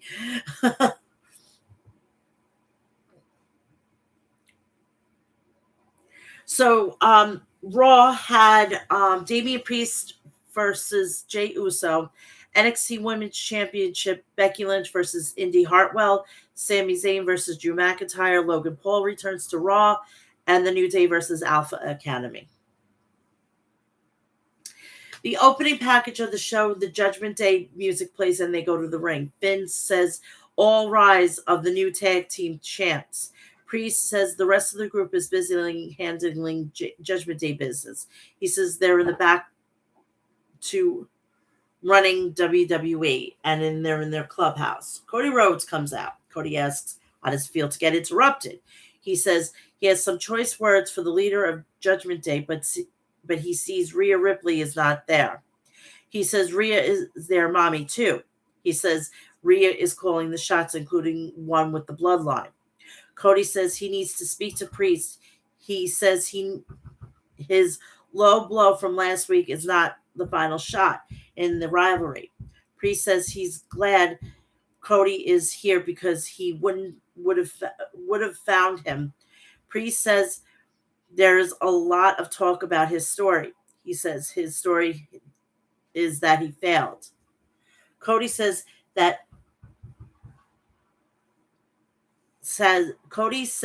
they can test that theory. Priest says he has a match with Jay, but suggests they can face off at Crown Jewel. Cody accepts his challenge. He then asks, what do they do now? He says he can give everyone a preview of Crown Jewel. Priest likes that idea. Dominic Rhea come out, but Dominic gets jumped by Jey Uso. Cody brawls with Priest in the ring. He sends him outside and gets the announce desk ready. J.D. McDonough attacks Cody from behind. Cody fights him off, but Priest sends Cody into the post. They gang up on him. Priest and Cody hits Cody in the leg with a steel chair. Jay tries to get Cody into the trainer's room. We have another level of adversity for Cody Rhodes. So we go into Alpha Academy versus the New Day.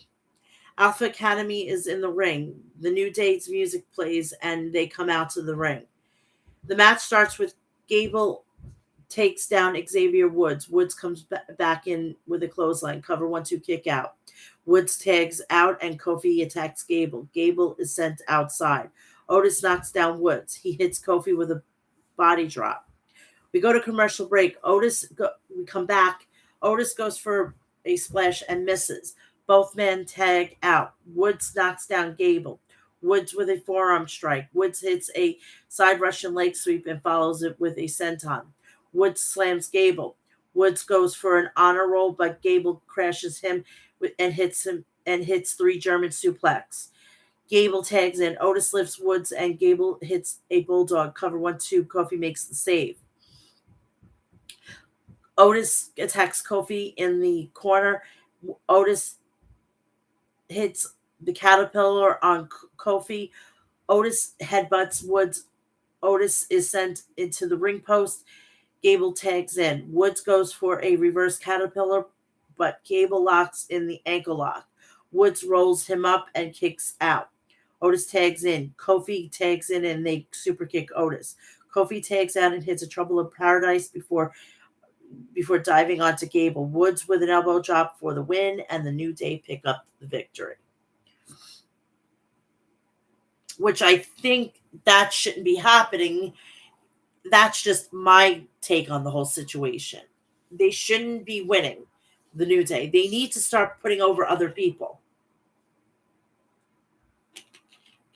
But that's just my take on it.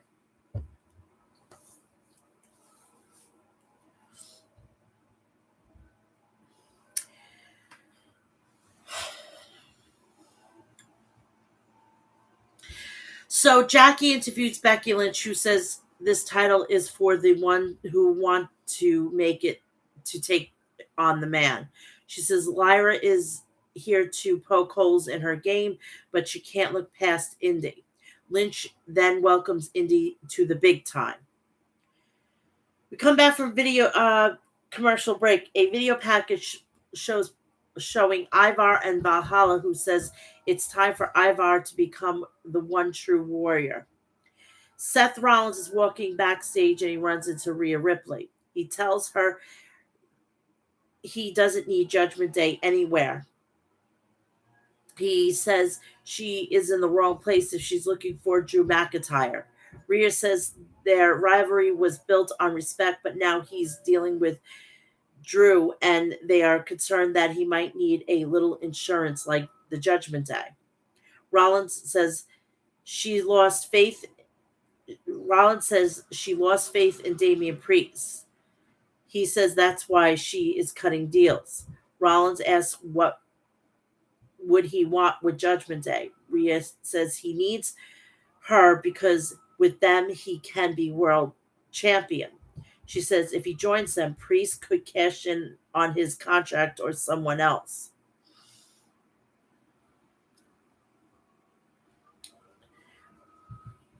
Hit on his contract on someone else. Rhea says she doesn't know how he can accomplish a title reign like Rhea says they could have his back. Rollins says he doesn't want anything want to be like anything like Roman Reigns. Rhea says that wasn't a no and walked away. Indy is backstage with Candice. They joined by Natalya, who wishes them the best. She says she's trying to weigh out her options for tonight. She asks her to knock it out of the park and walks away. I actually saw the match with Becky Lynch and Lyra.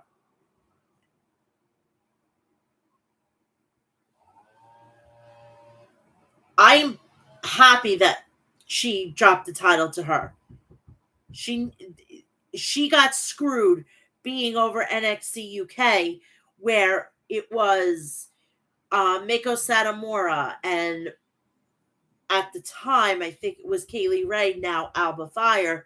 So I think this is where that she got her dues paid. NXT Women's Champion Becky Lynch versus Indy Hartwell. The match begins with Indy knocks down Lynch and rolls out of the ring. Lynch gets back up on the apron and kicks Indy. Indy comes back and hits a side slam. Cover 1-2 kick out. Lynch hits a drop kick on Indy, who rolls out of the ring. Lynch goes for a baseball slide and misses. Indy slams Lynch into the barricade. Indy hits. Oh, sorry. We come back from commercial break. Indy hits an elbow drop. Cover 1-2 kick out. Lynch comes back with a reverse DDT. Cover 1-2 kick out. Indy with a big boot to Lynch. Cover 1-2 kick out.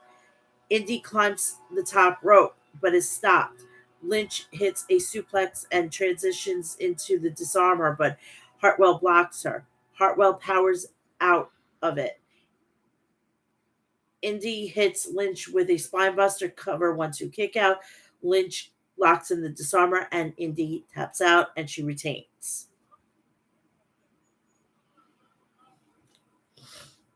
Candice is watching backstage, and she is attacked by Xia Li backstage. Pierce is talking to a security team, and Aldis walks in. He says he takes full responsibility for what happened to on SmackDown. He said he wants healthy competition between both of their brands. He says hopefully Pierce will accept his apology. Pierce says he understands where Aldis is coming from, and he says it's water underneath the bridge. He offers Aldis a chance to stay on Raw. He walks out, and a referee walks in. Pierce asks him to double duty, and security asked him to double the security, and they have available. It is just hilarious. Basically, on Monday Night Raw, had 3 fucking former NWA World Heavyweight Champion. We had Cody Rhodes, we have Adam Pearce, and we have Nick Aldis. It's crazy to see that. That is fucking crazy. Come back from commercial break. We have Pierce is in the ring. He says the women's division has been filled with chaos, and the only way that they can settle things is in the ring. He introduces Raquel Rodriguez, Shayna Baszler, Zoe Starks, the whole gambit.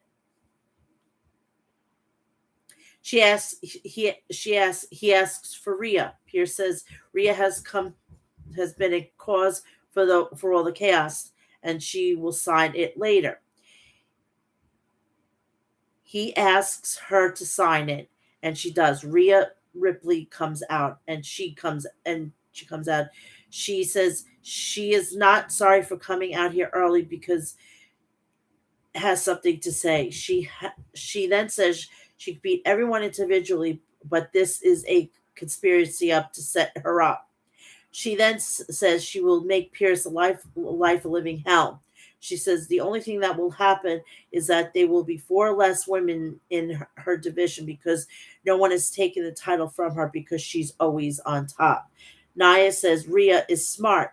She says she wants to squash everyone else for her, but that still leaves Rhea with her. Nia tells Shayna that Rhea wants to squash her. She then informs the same to Zoe. Nia then tries to dumb it down for Raquel, who attacks her, and brawl breaks out. So Rhea knows what the hell she's doing.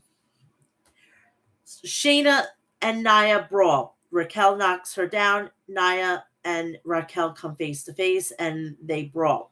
Security personnel comes into the ring and separates them. They take out the security, and they continue to brawl. Nia hits Raquel with a Samoan drop. And that was the end of the segment. Ludwig Kaiser is backstage with Giovanni Vinci. He tells him he needs to get the job done. He says his performance reflects on him. Brasserie comes in and he is ready for Gunther again. He wants to face him again. Kaiser asks him to tell Gunther. Akira Tozawa asks Reed for a match tonight. Reed denies it at first. Tozawa chops him and he agrees. Maxine walks in and surprised that Akira challenges Reed. So we go to Johnny Gargano versus Giovanni Vinci.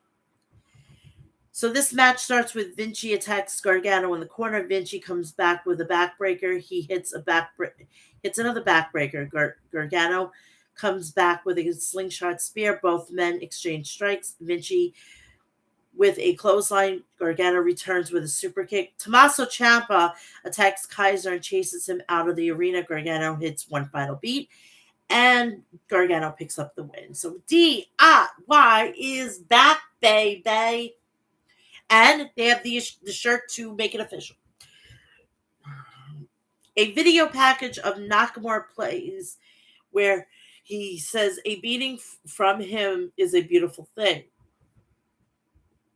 He says Ricochet suffered an honorable sacrifice. He said he's looking for a new opponents to release the the expressions trapped in his dreams. Logan heads out to the ring. We go to commercial break. Logan says he found out that Dylan Dennis has embarrassed himself so badly that he dropped by his weight fight league. He says he made him lose his job. Hold on, my nose is like weird right now.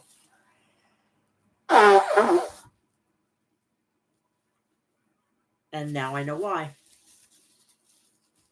He says Paul says he is a free agent now too. He asks all his haters to run to his keyboards because when he defeats Rey Mysterio, he will give them something to talk about. Dominic comes out. Dominic says he can't wait for Logan to beat up Rey Mysterio. Logan says they have natural ability. He says Dominic grew up with a deadbeat dad, but still managed to become champion. He says he changed the landscape of sports entertainment. He says Rey needs to be humbled. Dominic says they both will be champion at Crown Jewel. Logan says he can see it happening. He says his favorite ring announcer is here, Samantha Irving. He asks him to join him in the ring. He owes her a thank you, and she deserves her flowers in the ring.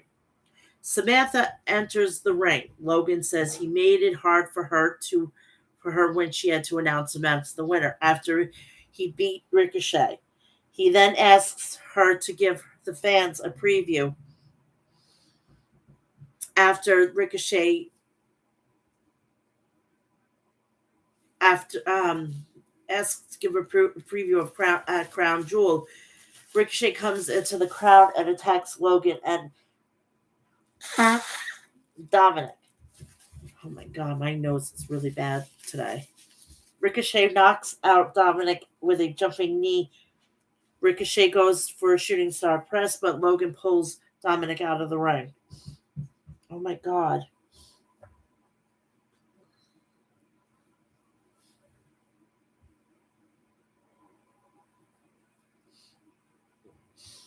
I feel like I have something in my nose.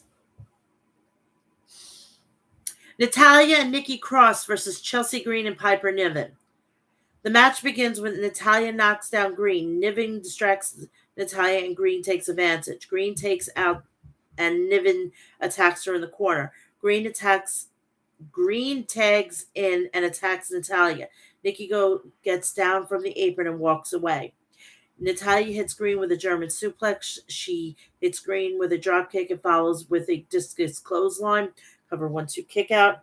Niven tags in and attacks Natalya from behind. Green hits the Unprettier and Niven with a crossbody for a win. So Green and Niven pick up the win.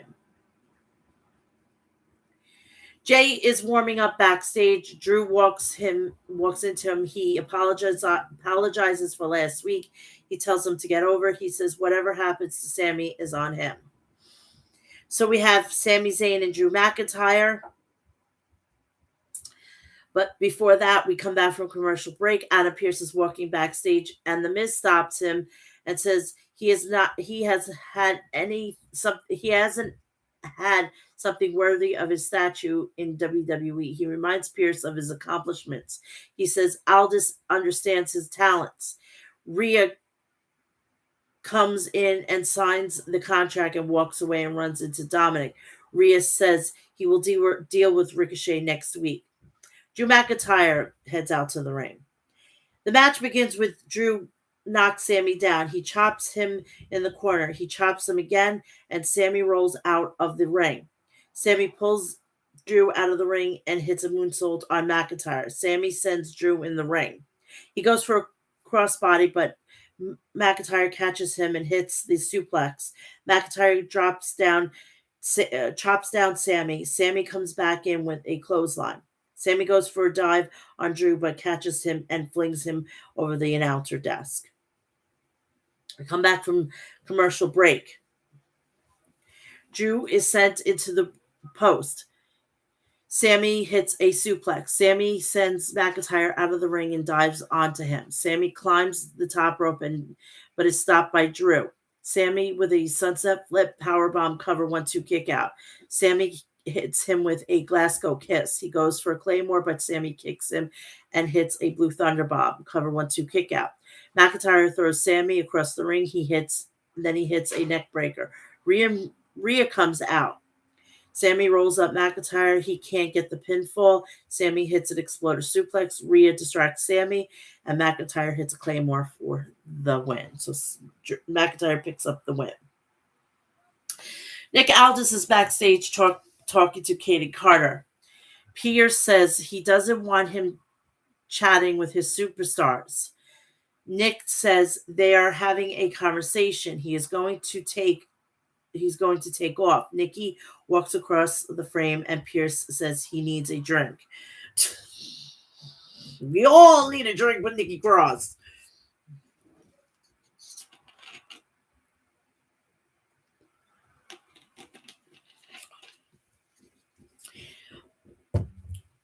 We go to Bronson Reed versus Akira Tozawa. The match begins with Akira coming out to fighting but gets knocked down by Reed. He hits an elbow drop. Reed chops Akira Tozawa in the corner. Reed attacks him in the corner. Reed goes for a senton and misses. Tozawa with flurry of strikes. He hits a Hurricane Rana. He climbs to the top rope and goes for a crossbody. But Reed catches him and drives him into the mat before he hits the senton. Reed then hits a tsunami for the win, and Bronson Reed picks up the win. We come back from commercial break. Akira Tozawa is backstage with Alpha Academy and the New Day. They are joined by DIY, who says they are back. Wood says Akira is still a champion, and they offer him a replica belt, and he begins dancing. Drew is walking backstage, and he runs into Seth Rollins, who congratulates him on winning his first match as a member of the Judgment Day. Drew says Seth spoke to Rhea today, and it didn't say no to her offer. Rollins says he doesn't even need Judgment Day. McIntyre says he doesn't need them neither and walks away. We go to the main event, Jey Uso versus Damian Priest, Senor Money in the Bank. So the match begins, and Jey attacks Damian in the corner. Priest with a back elbow to Jey. Priest goes for a splash in the corner and misses. Jey sends Priest out of the ring and sends him with a suicide dive. Priest attacks Jey in the corner after the commercial break. He then hits a broken arrow, cover 1-2 kick out. Both men exchange strikes. Priest is hung up on the rope. Jey with a crossbody, cover 1-2 kick out. Priest comes back with a clothesline, cover 1-2 kick out. Priest goes for a South of Heaven chokeslam, but Jey fights out of it. Jey hits a Samoan drop. Jey goes for a suicide dive. Priest catches him and hits a flatliner on the announcer's desk. Priest with another flatliner, cover 1-2 kick out. Priest goes for a razor's edge, but escapes and hits a spear. Jey hits the splash. Finn comes out and distracts Jey, who dives on him. Balor pulls the leg of Uso, and Priest hits the South of Heaven and chokeslam for the win. After the match, Jey hits the coup de grace on Jey. Balor gets a steel chair and enters the ring. Cody Rhodes comes out, and he attacks Balor and the uppercut on Priest. He attacks Priest with a chair. Balor pulls Priest out of the ring, and that's the end of Raw. And if I can get this out of you out of here in like 3 minutes, it'll be under 2 hours. That'll be fucking great. So that is that. So, by the way, there's a rumor going around that Backlash will be in Paris in May, so that's something to look forward to. I'm loving that we're getting starved here. We're getting like hungry for pay-per-views. So, we've always got them. Allow the rest of the world. They're with UFC. UFC travels all over the world. So this is what we're gonna have to get used to. But that is really it. I'm done for the day. Please do me a favor. Go like, share, and subscribe. Turn on the bell for all notifications so when I upload or go live, you'll know about it. Please do me a favor. Go check me out on Threads, Instagram, Facebook, and X, Twitter. Also, go check me out on TikTok and Cameo. I have Cameo now. Please go check me out on that. All MEL'S Mat Chat. Please go check out Maestro Classics at maestroclassics.com. Please go check out Liquid Death at liquiddeath.com. Death Wish Coffee at deathwishcoffee.com. And HOG Wrestling at hogwrestling.net. Please remember, I will be live this Thursday for episode 313. Then, as soon as SmackDown is completed, I will be going live with my preview and predictions of Crown Jewel. And right after that, I will be going live with the review. So I want everybody to have a great weekend. Please check my channel out with the review of Fastlane 2023 and Impact Wrestling's Bound for Glory 2023, or now TNA, whatever. I'm going to call it Impact until Hard to Kill. All right. So I want everybody to have a great weekend. Enjoy. And I love you all. And I just want you to have a great weekend. All right. I'll see you Thursday at 2 p.m. or maybe even earlier, depending on my schedule this coming week, this coming Thursday and everything. So enjoy. Have a great weekend. Love you all.